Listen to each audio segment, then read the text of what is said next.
ओम शांति। अॼु जा महावाक्य आहिनि स्वमान ऐं फरमान। 14/5/77 जा महावाक्य आहिनि। सदा भाग्य विधाता बाप द्वारा प्राप्त थियल पंहिंजे भाग्य खे सिमरण कंदा आहियो। परमात्मा सां असांखे केॾो ऊचो भाग्य मिलियो आहे। असां ख़ुदि खे पहचानियूं, बाप खे पहचानियूं, सृष्टि चक्र खे पहचानियूं। हाणे अचण वारी दुनिया में असां अचण वारा आहियूं। त सदा भाग्य विधाता बाप द्वारा प्राप्त थी पंहिंजे भाग्य खे सिमरण कंदा आहियो। सिमरण करे हर्षित थींदा आहियो। छोजी सॼे कल्प जे अंदरि सर्वश्रेष्ठ भाग्य हिन समय ई प्राप्त कंदा आहियो। हिन समय असांखे सर्वश्रेष्ठ भाग्य प्राप्त थींदो आहे। इन समय ई सदा भाग्यशाली स्थिति जो अनुभव करे सघंदा आहियूं असां। इन समय ई सदा भाग्यशाली स्थिति जो अनुभव करे सघंदा आहियूं। भविष्य नई दुनिया में बि अहिड़ो भाग्य असांखे प्राप्त न हूंदो जेको हाणे। इहो जीवन असांजो हीरे तुल्य आहे। अगरि असांखे सदा ही यादि थो रहे मां आत्मा परमात्मा जी संतान आहियां, त इहो असांजो हीरे तुल्य जीवन। भविष्य नई दुनिया में बि अहिड़ो भाग्य असांखे प्राप्त न थींदो। त जेतिरो बाप ॿारनि खे श्रेष्ठ भाग्यशाली सम्झंदा आहिनि, ओतिरो ई हर हिकु स्वयं खे सम्झंदो उहो हलंदो आहे। जेतिरो बाप असांखे भाग्यशाली सम्झंदा आहिनि, ओतिरो असां बि ख़ुदि खे भाग्यशाली सम्झी करे हलंदा आहियूं। इन खे चइबो आहे स्वमान में स्थित थियणु। जेको भाग्य असांखे प्राप्त आहे, सम्झो जेको डॉक्टर ठहियो, अगरि हुनखे पंहिंजो डॉक्टरी जो नशो न हूंदो, अशुद्ध घमंड न, शुद्ध कि हा मां डॉक्टर आहियां, मां सभिनि खे ठीकु करे सघंदो आहियां, त उनखे सदा नशो रहणो खपे न। त ईअं ई हर हिकु खे पंहिंजे पंहिंजे जीवन में जेकी ड्यूटी मिली आहे न, हुनजो शुद्ध नशो रहणो खपे, तॾहिं ई उहो कमु करे सघंदो आहे। हिते परमात्मा असांजी आत्मा खे नशो चढ़ाइनि था। उहो त देह अभिमान जो नशो हूंदो आहे, उहो अशुद्ध घमंड हूंदो आहे। हिते बाबा चवनि था असांखे शुद्ध घमंड हुजिणो खपे, शुद्ध अभिमान हुजिणो खपे कि मां आत्मा ख़ुदि खे पहचानियो, बाप खे पहचानियो। हाणे मां आत्मा परमात्मा का स्वर्ग जो वरसो थी वठां, दैवी गुण धारण थी करां। मां आत्मा परमात्मा जी संतान, सर्वशक्तिवान, ज्ञानवान, गुणवान। इन स्वमान जी स्थिति में स्थित थियणो आहे। ख़ुदि जे भाग्य जे नशे में रहण था, स्वमान में स्थित थियणु। मन वचन कर्म टिनिनि में ध्यानु रखो। हिकु त सदा स्वमान में रहणो आहे, ॿियो हर क़दम बाप जे फरमान ते हलणो।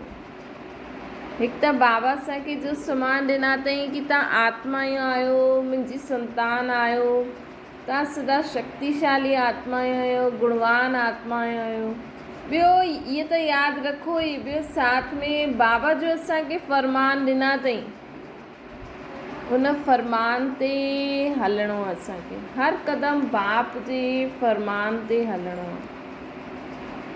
स्वमान ऐं फरमान हिन ॿ ॻाल्हियुनि जो ध्यानु रखिणो आहे। साथ साथ सर्व जे संबंध संपर्क में अचण में सम्मान बि ॾियणो आहे। हिकु त स्वमान यादि रखो, मां केरु? मां परमात्मा जो ॿार, मां आत्मा परमात्मा जो ॿार आहियां। ॿियो बि बाबा जी असांखे स्वमान ॾिना अथई, तव्हां शांति स्वरूप आत्मा आहियो, शक्तिशाली आत्मा आहियो, ख़ुशि रहण वारी आत्मा आहे। हिकु त इहे स्वमान यादि रखो। ॿियो बाबा जो जेको फरमान आहे, ख़ुदि खे आत्मा सम्झी मूंखे यादि करे हर कर्म करो, पवित्र रहो। त अगरि स्वमान ऐं फरमान ॿई ॻाल्हियूं यादि रखंदव त साथ साथ असां सर्व जे संबंध संपर्क में जॾहिं ईंदासीं न त ऑटोमेटिकली असां सर्व खे बि सम्मान ॾींदासीं।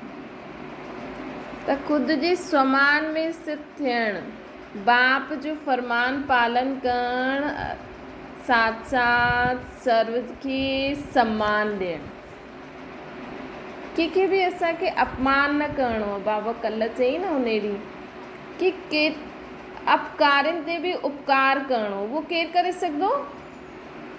जॾहिं असां सदा शुभ चिंतन में रहंदासीं, जॾहिं असां सदा शुभ चिंतन में रहंदासीं कि मां केरु, मुंहिंजो केरु, मां किथां खां आई आहियां, परमात्मा मूंखे कहिड़ी कहिड़ी शक्तियूं ॾिनियूं अथई, कहिड़ो कहिड़ो ज्ञान ॾिनो अथई, उन जे चिंतन में रहण सां असां सर्व जा शुभ चिंतक थी वेंदासीं, सभिनि खे सम्मान ॾींदासीं। स्वमान में स्थित थियण सां सदा विघ्न विनाशक स्थिति में रहंदो।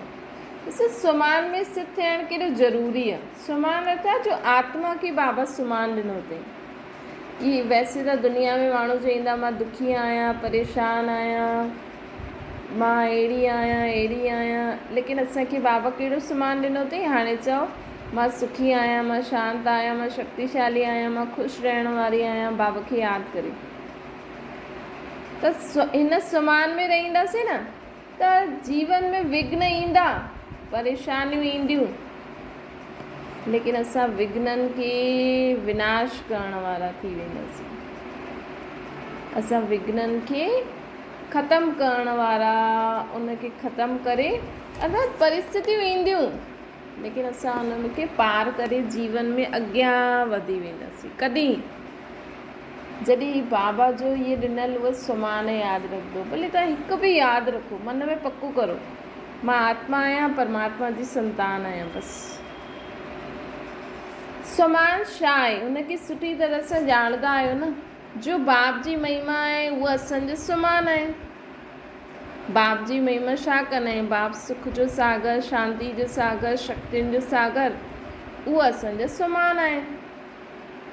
मां बि सुख जो सुख स्वरूप, शांत स्वरूप, शक्तिशाली आत्मा। सिर्फ़ु हिकु महिमा बि स्मृति में रखो त स्वमान में स्वतः ई स्थित थी वेंदो। स्वमान में स्थित थियण सां कहिड़े बि प्रकार जो अभिमान न ईंदो। अगरि असां सदा स्वमान में स्थित रहंदासीं न त असांखे कहिड़े बि प्रकार जो अभिमान न ईंदो। अगरि मां चईंदमि मां आत्मा शांत स्वरूप आहियां त असांखे कॾहिं बि देह अभिमान न अची सघंदो आहे। कहिड़ो बि स्वमान तव्हां यादि रखो त तव्हांखे कॾहिं बि देह बुद्धि जो अभिमान न ईंदो, नाम जो अभिमान न ईंदो, सेवा जो अभिमान न ईंदो। वह विशेष गुणनि जो अभिमान स्वतः ई समाप्त थी वेंदो। हिन करे सदा विघ्न विनाशक थी वेंदा। त स्वमान में रहण सां असां विघ्न विनाशक थी वेंदासीं, असां अभिमान सां मुक्त थी वेंदासीं। अहिड़े स्वमान में स्थित थियण वारा सदा निर्माण रहंदा। उन्हनि खे कॾहिं बि कंहिंजे मान जी इच्छा न रहंदी, अभिमान न, लेकिन निर्माण रहंदा। इन सां सर्व द्वारा स्वतः सदा स्वतः ई हुननि खे मान मिलंदो। उहे सदा ई निर्माण रहंदा। इन सां छा थींदो? उन्हनि खे स्वतः ई सर्व सां मान मिलंदो। तव्हां कंहिंजे अॻियां अगरि मिलन सां झुकी करे अर्थात ईअं न कि असां झुकी वियासीं।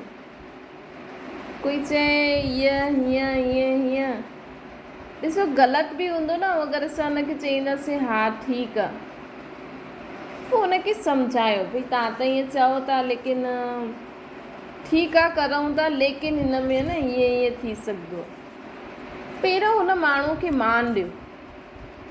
हू कॾहिं थी सघंदासीं? जॾहिं असां स्वमान में रहंदासीं कि मां शांत आत्मा आहियां, मां शांत आत्मा आहियां, त कोई बि कुझु चईंदो त असांखे त शांत रहणो आहे। त ऑटोमेटिकली असां हुनखे हा करे पोइ हुनखे मान ॾींदासीं, पोइ हुनखे ॿुधाईंदासीं त उहो बि मञी वेंदो। पोइ इहो निर्माणपन थी वियो। पोइ हुन सां असांखे मान मिलंदो। त त बाबा चवनि था अगरि तव्हांखे मान प्राप्त करिणो आहे त छा थी करे हलो, निर्माण थी करे हलो। निर्माण थी करे हलण लाइ स्वमान में रहो कि मां सभिनि सां संस्कार मिलाइण वारी आत्मा आहियां, मां परमात्मा जी श्रेष्ठ मत ते हलण वारी आत्मा आहियां। मान वठण जी इच्छा सां परे हुजण जे कारण सर्व द्वारा श्रेष्ठ मान मिलण जो पात्र ठही वेंदो। ये अनादि नियम आहे। बाबा चवनि था ये अनादि नियम आहे। अगरि असां कंहिंखे बि सम्मान ॾींदासीं न, अगरि असां निर्माण थी करे हलंदासीं त ऑटोमेटिकली असांखे सर्व जो मान मिलंदो ई आहे। मान वठण जी इच्छा न आहे, असां मान वठण जी इच्छा सां नथा हलूं, असांखे सिर्फ़ु पंहिंजे सुमान में रहणो आहे, अर्थात सदा शांति प्रेम आनंद ज्ञान स्वरूप पवित्र स्वरूप आत्मा थी करे रहणो। त ऑटोमेटिकली असां हिन लक्ष्य खे प्राप्त कंदासीं त माण्हू असांखे मान ॾींदा वेंदा। ये अनादि नियम आहे। सर्व द्वारा मान मांगण सां न मिलंदो आहे, लेकिन सम्मान ॾियण सां, सुमान में स्थित थियण सां। सम्मान ॾियो, पंहिंजे सुमान में स्थित रहो। प्रकृति दासी जे समान सुमान जे अधिकार जे रूप में मान प्राप्त थींदो आहे। त असांखे छा करिणो आहे? सिर्फ़ु पंहिंजे बाप जो असांखे चयो अथई पंहिंजे सुमान में रहो, अर्थात सदा शांति प्रेम आनंद ज्ञान पवित्रता सर्वशक्ति संपन्न ठहो, हुनजो स्वरूप थी करे रहो, निर्माण रहो, त ऑटोमेटिकली असांखे सम्मान मिलंदो। त सर्व द्वारा मान मांगण सां न मिलंदो आहे, लेकिन सम्मान ॾियण सां, सुमान में स्थित थियण सां, प्रकृति दासी जे समान सुमान जे अधिकार जे रूप में मान प्राप्त थींदो आहे। मान जे त्याग में सर्व जा माननीय ठहिण जो भाग्य प्राप्त थींदो। असां मान जो त्याग कंदा आहियूं न त असांखे सर्व जे माननीय ठहिण जो भाग्य प्राप्त थींदो। मान जीअं सुमान में रहण वारनि खे सिर्फ़ु हिन हिकु जन्म में मान न थींदो आहे, लेकिन सॼे कल्प में अधु कल्प पंहिंजी रॉयल राजई फैमिली द्वारा प्रजा द्वारा मान मिलंदो आहे ऐं अधु कल्प भक्तनि द्वारा। हाणे असां जेतिरो सुमान में रहंदासीं न ओतिरो असांखे पूरो कल्प मान मिलंदो। मान जे त्याग सां सर्व जा माननीय ठहिण जो भाग्य प्राप्त थी वेंदो। मान जे त्याग सां असांखे सदा पंहिंजे सुमान में रहण वारा, सर्व खे सम्मान ॾियण वारा, बाप जे फरमान ते हलण वारा, सदा सर्व द्वारा मान प्राप्त करण वारा थी वेंदा पूरो कल्प। एतिरे ताईं जो लास्ट जन्म में चैतन्य रूप में असां प्राप्त, एतिरे ताईं जो लास्ट जन्म में चैतन्य रूप में पंहिंजे प्राप्त हुए मान जी प्रारब्ध खे स्वयं ई ॾिसंदा आहियो। हाणे बाबा चई न ॾिसो जो माण्हू एॾा देवी देवता इन्हनि खे पूजनि था, ये केरु आहिनि? असां ई जो शक्ति बाबा खां वठंदा आहियूं, असां द्वारा ई माण्हुनि खे मिलंदी आहे।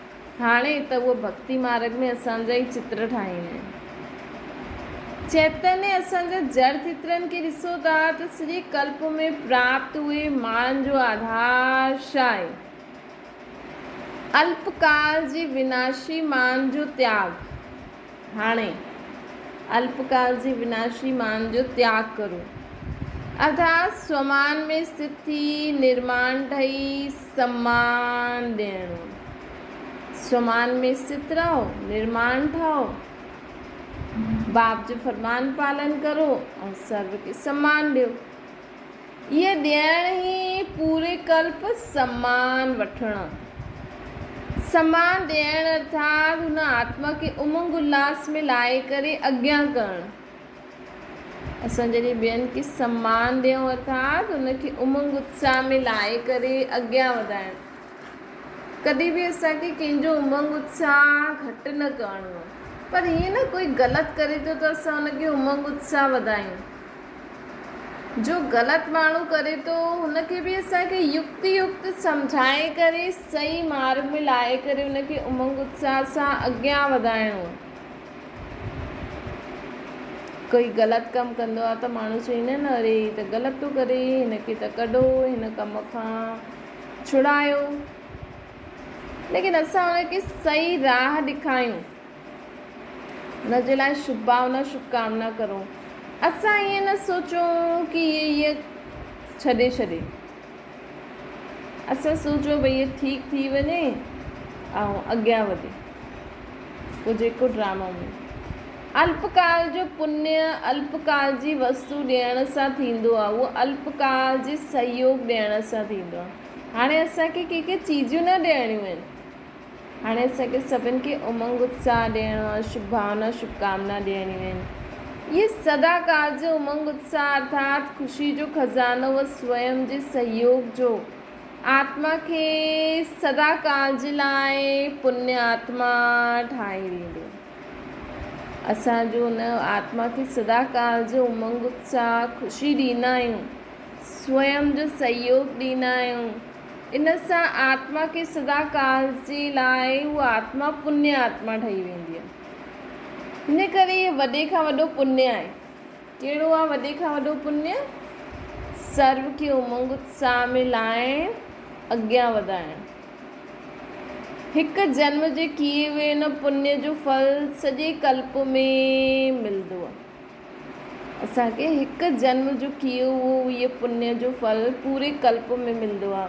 हिन कारण चइबो आहे कि सम्मान ॾियण न वठण थी वियो। लौकिक रूप में बि कोई पुण्य जो कमु कंदो आहे त सभिनि जे अॻियां माननीय थी वेंदो आहे न, लेकिन हिन श्रेष्ठ पुण्य जो फल पूजनीय ऐं माननीय ठाहिण ॿई ठही वेंदासीं असां। बाबा चई न हाणे जे माण्हू महान आत्मा थी सघंदा आहिनि, पूजनीय न थी सघंदा आहिनि, छो जो हाणे सभिनि जो आत्मा पतित आहे न, विकार सां पैदा थियल आहे। लेकिन असां आत्मायूं जो हाणे पुण्य जो कमु कंदा आहियूं अर्थात सभिनि खे उमंग उत्साह में लाईंदा आहियूं, त सतयुग में असांखे आत्मा शरीर ॿई शुद्ध मिलंदा। पोइ भक्ति मार्ग में असांजो हुनजो यादगार पूजा बि थींदी ऐं माननीय बि थी वेंदासीं।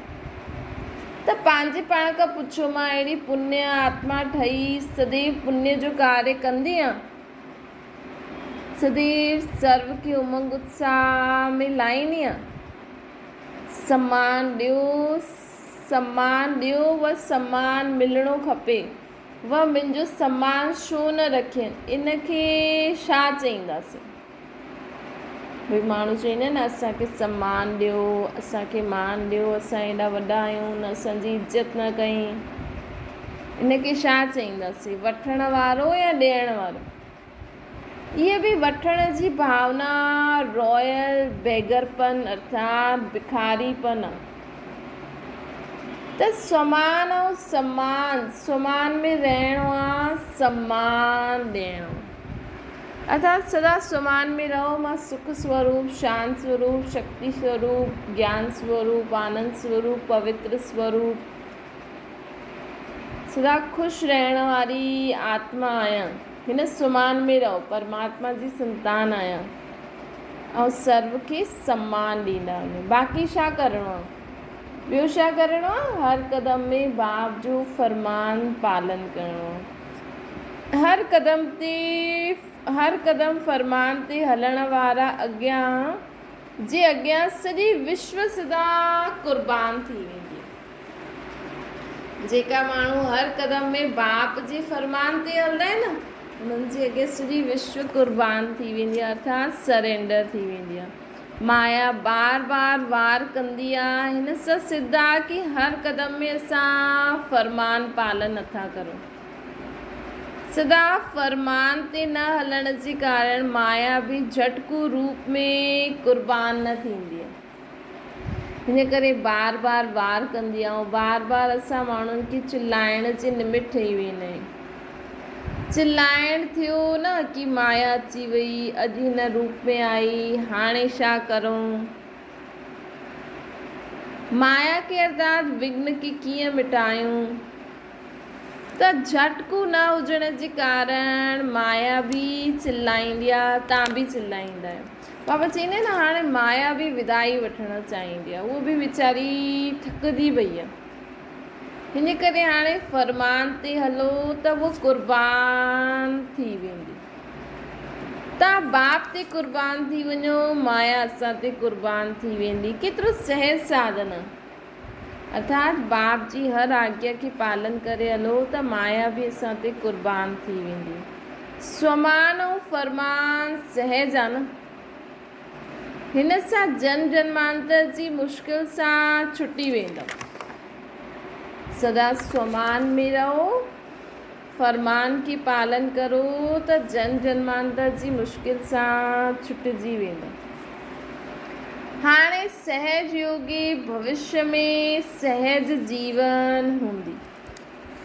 हाणे जी सहज योगी, हाणे असां सहज बाबा खे यादि कंदासीं न त भविष्य में असांजी जीवन बि सहज थी वेंदी। अहिड़ी सहज जीवन ठाहियो। बाबा चवनि था अहिड़ी सहज जीवन ठाहियो। कहिड़ी सहज जीवन ठाहिणी आहे? बाबा जे हर फरमान के पालन करो, सदा सुमान में रहो। अच्छा, अहिड़ा सदा फरमान ते हलण वारा, फरमान बरदार, सदा सुमान में रहण वारा, अल्पकाल जी विनाशी मान के त्याग करण वारा, सदा माननीय पूजनीय जो पाठ प्राप्त करण वारा, अहिड़ा बाप ते सदा कुर्बान थियण वारी आत्मायूं, सदा सर्व प्रति सम्मान ॾेई स्नेह वठण वारियूं स्नेही आत्माउनि खे बाप दादा जो यादि प्यार ऐं गुड मॉर्निंग। असांजो बि बाप दादा खे यादि प्यार, गुड मॉर्निंग ऐं नमस्ते। ओम शांति। अञा ये मुरली ॿियो बाबा अॻियां चवनि था।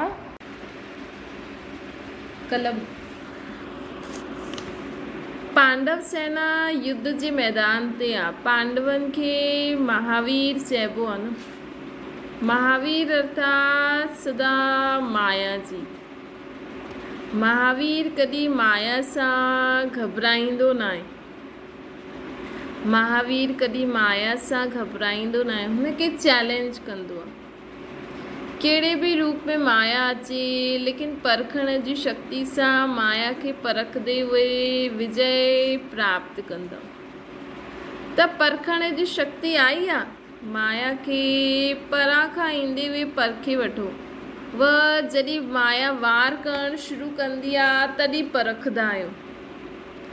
जेतिरी जेतिरी परखण जी शक्ति तेज़ थींदी वेंदी त दूर सां ई माया खे भॼाए सघंदा। अगरि माया अची वई पोइ भॼायो त हुन में टाइम वेस्ट थींदो आहे। त असांखे परखण जी शक्ति खे तेज़ करिणो आहे ताकी परां खां ई ॾिसो, जीअं जीअं मौसम चेंज थींदो आहे त असांखे पहिरों खां ई माण्हू ॿुधाए वठंदा आहिनि न। साइंस एॾो इन्वेंशन कयो अथई। त उअं ई असांजी आत्मिक शक्ति, आत्मा में एतिरी परखण जी शक्ति हुजणी खपे कि असां परां खां ई सम्झी वठूं, हा भई हीअ ॻाल्हि अची सघंदी आहे, त असां पहिरों खां ई उनखे भॼाए छॾूं। अचे पोइ भॼायूं त टाइम वेस्ट थी वेंदो। जेतिरी जेतिरी परखण जी शक्ति तेज़ थींदी वेंदी, परां खां ई माया खे भॼाए ॾींदासीं। अगरि अची वई पोइ भॼायो त उन में टाइम वेस्ट थी वेंदो आहे। पोइ ईंदे ईंदे कॾहिं वेही बि रहंदी आहे। हिन करे अचण ई न ॾियो। अॼुकल्ह जे ज़माने में दूरांदेशी ठहिण जो अभ्यास करिणो हूंदो आहे। साइंस जे साधन बि परां खां ई परखण जो प्रयत्न कंदा आहिनि। पहिरों या तूफ़ान पहिरों खां ई ॿुधाए छॾींदा आहिनि तूफ़ान अचिणो आहे, हुन जे बचाव करण लाइ ईअं करो। हाणे त तूफ़ान अची वियो, त अगरि पहिरों खां ई परखी करे असांखे न ॿुधाइनि ऐं तूफ़ान अची वियो त हुन सां जान बचाइण लाइ पोइ भॼण जो बि प्रयत्न कंदा आहिनि, है न। त जहिड़ी साइंस पहिरों ईअं एॾो न पतो लॻंदो हुयो, हाणे त पतो लॻी वेंदो आहे न, पहिरों खां ई सभु चीजूं करे वठंदा आहिनि। त साइंस बि हाणे अॻियां वधे थी, त हाणे असांखे साइलेंस जी शक्ति केतिरी अॻियां खपे। परां खां ई भॼाइण जे लाइ सदैव त्रिकालदर्शीपन जी स्थिति में स्थित रहो, सदैव त्रिकालदर्शीपन जी स्थिति में स्थित रहो। हर ॻाल्हि खे टिनिनि कालनि सां ॾिसो, छा ॻाल्हि आहे, वर्तमान रूप छा आहे, ऐं पहिरों बि हिन रूप सां आई हुई ऐं हाणे जो आई आहे, हुनखे समाप्त कीअं करो। त टिनिनि खे ॾिसण सां कॾहिं बि असां माया जो वार असांजे मथां असांखे हार न खिलाईंदो। असां पहिरों खां ई परखे वठो कि माया जो हिकु रूप आहे, त हर ॻाल्हि खे टिनिनि कालनि सां ॾिसो। ऐं पहिरों जॾहिं असां हर ॻाल्हि खे टिनिनि कालनि सां ॾिसी वठंदासीं त असां अनुभवी थी वेंदासीं न, भई इहा माया जो रूप आहे। त टिनिनि खे ॾिसण सां कॾहिं बि माया जो वार असांखे हार न खिलाईंदो, लेकिन त्रिकालदर्शी थी करे न ॾिसंदा आहियो, वर्तमान खे ई ॾिसंदा आहियो। हिन करे कॾहिं हार कॾहिं जीत थींदी आहे, सदा विजयी न थींदा आहियो। त्रिकालदर्शी स्थिति में स्थित रहण वारनि सां कॾहिं बि माया बची न सघंदी आहे।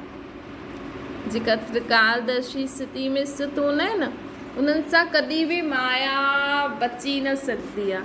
अगरि बार बार माया जो वार थींदो आहे त अतीन्द्रिय सुख जो अनुभव चाहींदे हुए बि न करे पाईंदा आहियूं। त गायन आहे अतीन्द्रिय सुख संगम युग जो वरदान आहे। इहा ॿियो कंहिं युग में न थींदो आहे, हिन संगम युग ते ई असां इंद्रियनि खां परे वारो सुख अनुभव करे सघंदा आहियूं। हिन संगम युग ते ई असां अतीन्द्रिय सुख जो अनुभव करे सघंदा आहियूं। त बाबा चवनि था कि अगरि अतीन्द्रिय सुख जो अनुभव न कयो त ब्रह्मन ठही करे छा कयो। त ब्रह्मणपन जी विशेषता छा आहे, अति इंद्रिय सुख, उहो न त कुझु बि न। अगरि असां ब्रह्मन ठही करे असांखे अति इंद्रिय सुख न मिलियो त उहो न त सम्झो कुझु बि न। हिन जीवन जी विशेषता इहा आहे कि असां ख़ुदि खे आत्मा सम्झी करे परमात्मा खे यादि करे परमात्मा जी हुन सुख जी अनुभूति करे सघूं। हिन कारण सदैव इहो ॾिसो कि सदा अतीन्द्रिय सुख में आहियां मां, तॾहिं ई असांजे हिन जीवन सफल थींदो। अगरि हाणे बि ब्रह्मन ठही करे बि असां देह जे संबंध संपर्क में ई फसियल आहियूं, उन्हनि सां ई सुख जी अनुभूति था करूं त फ़ाइदो न। त ब्रह्मन ठहण अर्थात अतीन्द्रिय सुख जो अनुभव वठणु। बाप दादा सां ॿार प्रश्न उत्तर करनि था। प्रश्न, अतीन्द्रिय सुख में रहण वारनि जी निशानी छा हूंदी। अतीन्द्रिय सुख में रहण वारा कॾहिं अल्पकाल जे इंद्रियनि जे सुख जी तरफ़ आकर्षित न थींदा। जीअं कोई साहूकार रास्ते हलंदे हुए कोई चीज़ ते आकर्षित न थींदो आहे न, शुद्धि संपन्न भरपूर आहे, हिन रीति सां अतीन्द्रिय सुख में रहण वारा इंद्रियनि जे सुख खे ईअं मञदा जीअं ज़हर जे समान आहे। अगरि असांखे अतीन्द्रिय सुख अनुभव थिए थो, अगरि असां इंद्रियनि जे सुख में आकर्षित था थियूं, बाबा खे यादि करे देह खां न्यारी नथा ठहूं, ऐं असां मतिलबु सुम्हण वक़्तु सुम्हो खाइण वक़्तु खायो। बाबा ईअं नथा चवनि की रोटी न खायो, जी माण्हू हाणे विर्त रखंदा, न खाइण वक़्तु खायो, जेतिरो खाइणो आहे खायो, सुम्हणो आहे जेतिरो सुम्हणो आहे। पर ईअं न असांखे जास्ती ई निंड अचे, जो असांखे बाबा जी यादि जे बजाए असां निंड में ई सुख जो अनुभव करूं, त इहे ज़हर जे समान आहे। त ज़हर जी तरफ़ आकर्षित थींदो आहे छा कोई? अहिड़े इंद्रियनि जे सुख सां सदा ई परे रहो, अहिड़े इंद्रियनि जे सुख सां सदा ई परे रहो। महिनत न करणी पए, लेकिन नॉलेजफुल थियण जे कारण हुन जे साम्हूं उहो तुच्छ ॾेखारे में ॾींदो। अगरि हलंदे हलंदे इंद्रियनि जे सुख तरफ़ आकर्षित थींदो आहे त हिन सां सिद्ध आहे कि अतींद्रिय सुख जी अनुभूति में कोई कमी आहे। इच्छा आहे लेकिन प्राप्ति नथा करे सघूं। जिज्ञासु आहे, ॿार न आहे। ॿार अर्थात अधिकारी, जिज्ञासु अर्थात इच्छा रखण वारा। प्राप्त थिए ये इच्छा न, लेकिन प्राप्त आहे हिन अधिकार जी ख़ुशी में रहण वारा ठहो। सदा हिन अतींद्रिय सुख में रहो। इंद्रियनि जे सुख जे अनुभव केतिरे जन्म खां करो था, है न। हाणे ई असां हिन इंद्रियनि खां परे वारे सुख बाबा जी यादि में अनुभव करे सघंदा आहियूं। त इंद्रियनि जो सुख त असां केॾो समय वरितो आहे। हुन सां प्राप्ति बि छा आहे? हुन सां प्राप्ति छा बि आहे? ज्ञान आहे न। छा प्राप्ति थी? कमायो ऐं गवायो। जॾहिं गवाइणो ई आहे त पोइ हाणे बि हुन तरफ़ आकर्षित छो था थियूं? मतिलबु लोभवश माण्हू कमाइण चीज़ुनि में ई असां पंहिंजो टाइम वेस्ट करूं ऐं बाबा सां योग लॻाए न सघूं। बसि असांखे उहे ई ॻाल्हियूं यादि ईंदी वञनि, उहे ई माण्हू यादि ईंदा रहनि। त जॾहिं ॾिसो था दुनिया में माण्हू कमाए गवाए थो, लोभवश कमाई बि छा आहे? पाप जी कमाई। साधारण कमाई ओतिरो कमायो जंहिंसां तव्हां साधारण जीवन जी सघो।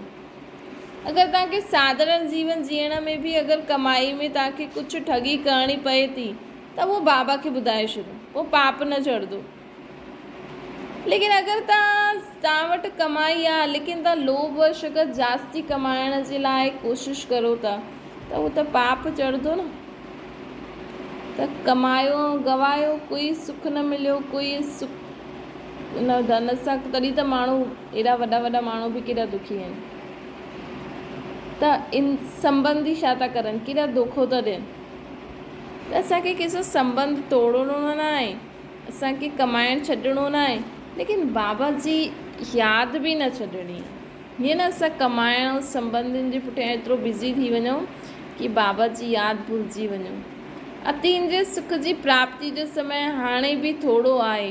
हाणे न त कॾहिं न मिलंदो। हिन जो सौदो हाणे न कयो त कॾहिं बि न कंदो।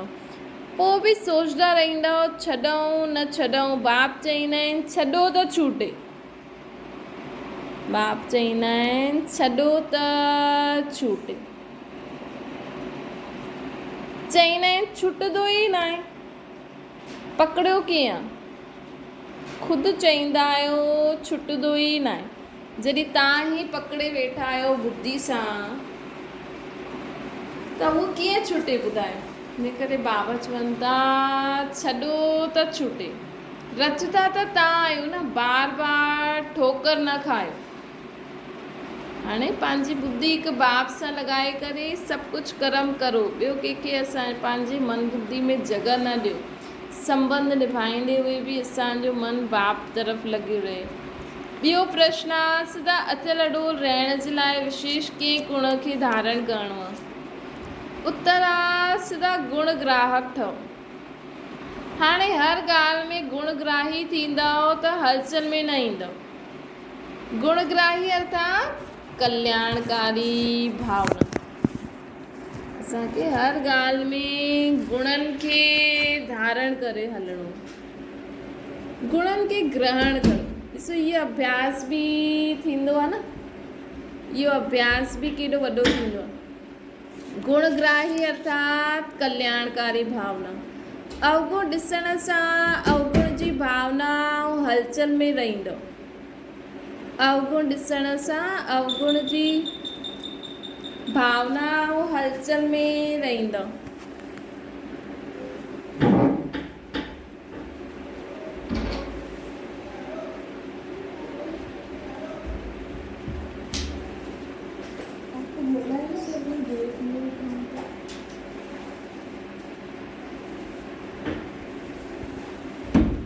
त बाबा चवनि था कि सदा गुण ग्राहक ठहो।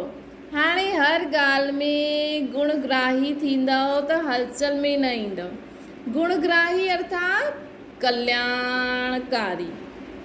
अवगुण ॾिसण सां अकल्याण जी भावना ऐं हलचल में ई रहंदा आहियूं। त असांखे सदा ई गुण ग्राहक ठहींदा आहिनि ठहिणो आहे। ॾिसो कंहिंमें बि कोई अवगुण हूंदो आहे, अगरि कोई पंहिंजो अवगुण प्रकट करे तव्हांजे अॻियां तव्हांखे डिस्टर्ब करे तव्हांखे हुनजे अवगुण सां, त हुन समय बि हुनजे लाइ कल्याण जी भावना रखो, हिन जो बि कल्याण थिए। अवगुण ॾिसण सां अकल्याण जी भावना ऐं हलचल में रहंदा आहियूं। अवगुण में गुण ॾिसणु, इनखे चइबो आहे गुणग्राही। अवगुण ॾिसदे बि पंहिंजे खे असांखे छा उठाइणो आहे? गुण ई उठाइणो। अवगुण नज़र ईंदे हुए बि असांखे सभिनि सां गुण ई उठाइणो आहे। अवगुण वारनि सां गुण उठाइणो, जीअं की अवगुण वारनि सां गुण उठायो कि जीअं इहा अवगुण में दृढ़ आहे, कि इहा पंहिंजे अवगुण में दृढ़ आहे, त मां बि सदा गुण ॾिसण में दृढ़ आहियां। इहा आत्मा पंहिंजे अवगुणनि में पकी आहे, त मां बि सदा गुण ॾिसण में पकी आहियां। असां बि सदा गुण ॾिसण में पका आहियूं। त बाबा चवनि था अवगुण वारनि सां गुण उठायो कि जीअं उहे अवगुण में दृढ़ आहिनि, उहा असां बि गुण में दृढ़ आहियूं। गुणनि जो ग्राहक ठहो, अवगुणनि जो न। गुणनि जो ग्राहक ठहो, हाणे अवगुणनि जो ग्राहक न ठहिणो। ॿियो प्रश्न आहे, कहिड़ो भोजन आत्मा खे शक्तिशाली ठाहे ॾींदो? उत्तर आहे, ख़ुशी जो भोजन आत्मा खे शक्तिशाली ठाहे ॾींदो आहे। चईंदा आहिनि न, ख़ुशी जहिड़ी खुराक न आहे। ख़ुशी में रहण वारा सदा शक्तिशाली हूंदा। ड्रामा जी डाल खे सुठी रीति सां कार्य में लॻाइण सां सदा ख़ुशि रहंदव, मुरझाईंदव न। अगरि सदा ड्रामा ही स्मृति में रहे त कॾहिं बि मुरझाए न सघंदव।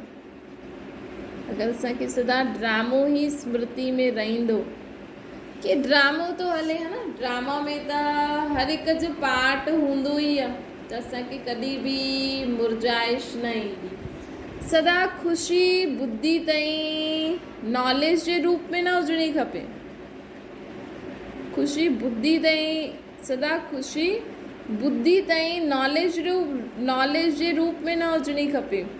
कोई बि दृश्य खे पंहिंजो कल्याण कढी वठिणो खपे।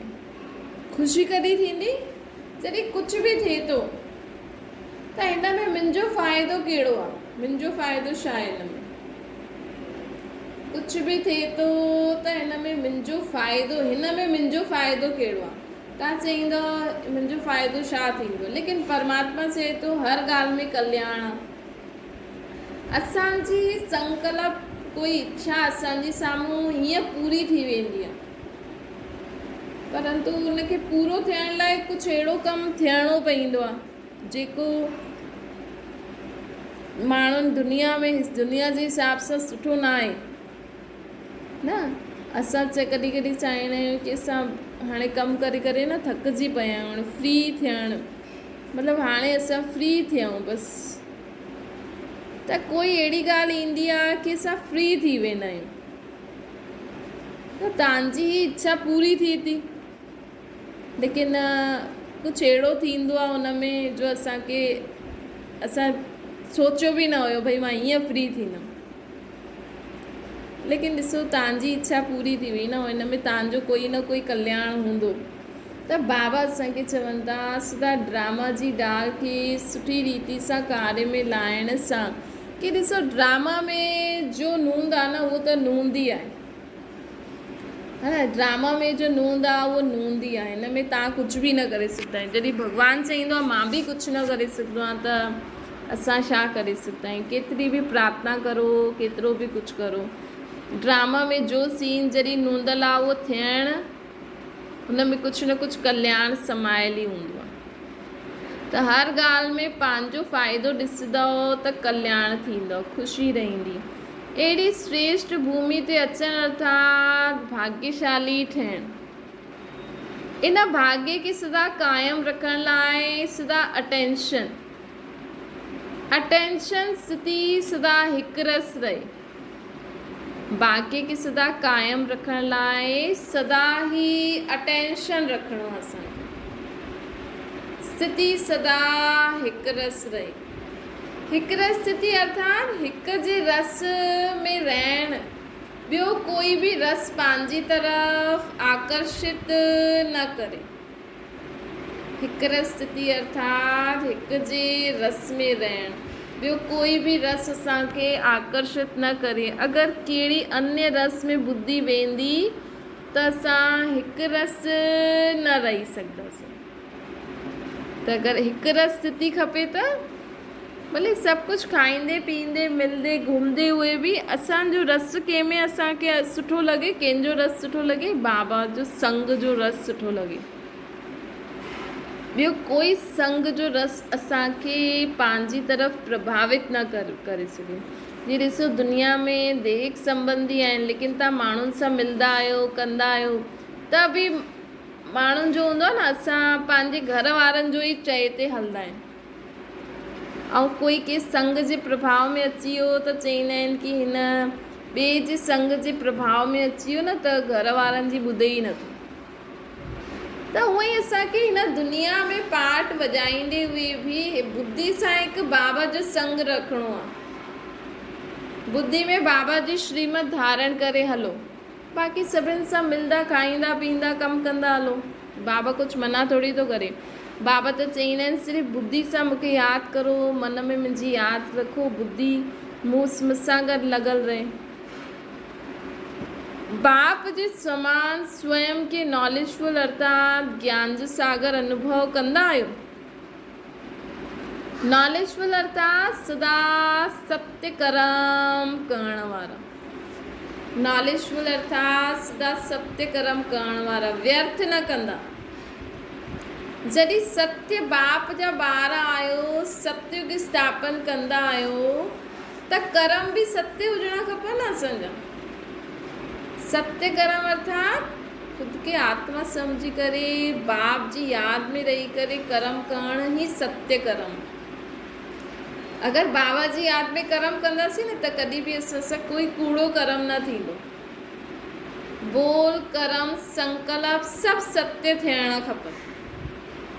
इनखे चइबो आहे बाप जी समान मास्टर नॉलेजफुल अर्थात ज्ञान स्वरूप आहे। असांजा बोल कर्म संकल्प सभु सत्य हुजणा खपनि। इनखे चइबो आहे बाप जी समान मास्टर नॉलेजफुल ज्ञान स्वरूप आत्मा। त हर कर्म बाप जी यादि में कंदव त ऑटोमेटिकली सही थींदो।